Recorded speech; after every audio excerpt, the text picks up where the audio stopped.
ওই পদে বসে লোকটি যে ভয়ানক কথা বলেছেন যে ভারতবর্ষের সংখ্যালঘুরা সংখ্যাগুরু হবে কি না পরের প্রশ্ন।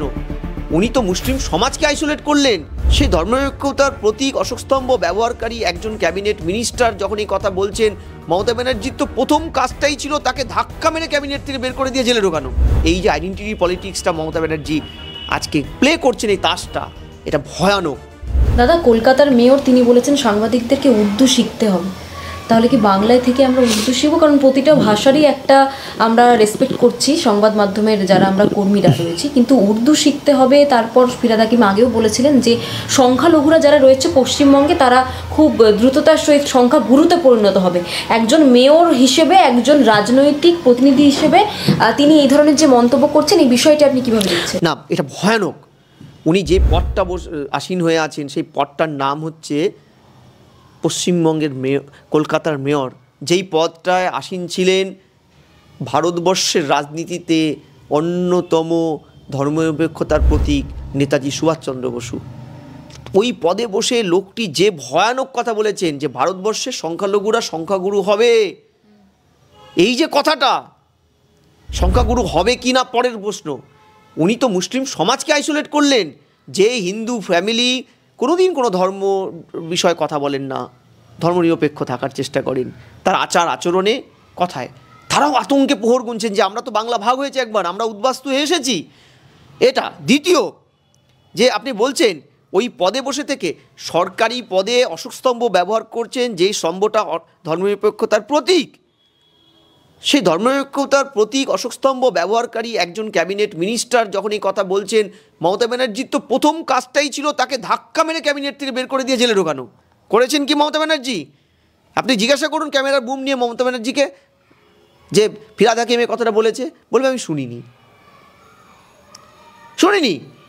সিদ্দিকুল্লাহ যে কথাটা বলেছেন কত ভয়ানক, শুনেছেন? মমতা ব্যানার্জি স্টেটমেন্ট দিয়েছেন, তার পুলিশ কোনো অ্যাকশান নিয়েছে?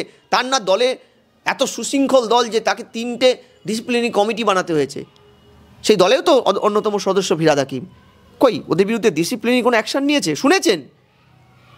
বরং এইগুলো কথা আপনারা বললে বা আমি বললে আমাদের বিরুদ্ধে হয়তো সাম্প্রদায়িক তকমা দিয়ে পুলিশ মামলা করবে। এই যে অ্যাক্টিভলি প্যাসিভ টুয়ার্ডস দ্য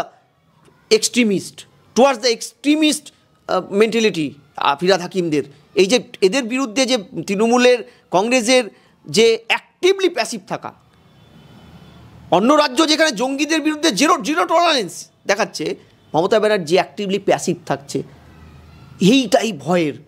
আমাদের মনে রাখতে হবে এই বাংলায় 46-এ কিন্তু অবিভক্ত বাংলার প্রভিন্স, সোহরাবুদ্দি সরকার তিনি মুখ্যমন্ত্রী, তিনি একইভাবে মমতা ব্যানার্জির মতন মুখ্যমন্ত্রী থাকার পরেও তার পুলিশকে নিষ্ক্রিয়, অ্যাক্টিভলি প্যাসিভ রেখেছিল বলে গ্রেট ক্যালকাটা কিলিং হয়েছিল, নোয়াখালীর কিলিং হয়েছিল, হিন্দুদের অকথ্য খুন। মানে আপনি ভাবুন, যোগেশচন্দ্র চক্রবর্তীর মতন গণিতজ্ঞ, হরেন ঘোষের মতন লোককে কুচুকাটা করা হয়েছিল কলকাতায়। কারণ পুলিশ সেদিনকার চুপচাপ ছিল। আজও মমতা একই কায়দায় একটা সোহরাবুদ্দি সরকারকেই চালাচ্ছে। ফলে তার দলের একাধিক নেতা আল কায়দাদের মতন ভাষায় কথা বললেও কিচ্ছু বলেন না। এই যে সাম্প্রদায়িক একটা মেরুকরণের রাজনীতি মমতা ব্যানার্জি করছেন ভোট ব্যাংকের স্বার্থে, সেটার শেষ কোথায় আমরা জানি না।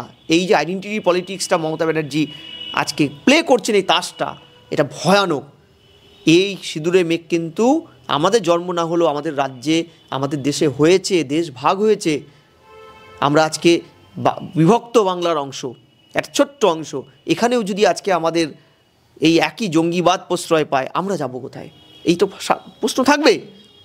বাংলা হান্টের আরও খবর দেখতে নজর রাখুন। বাংলা খবর মানেই বাংলা হান্ট।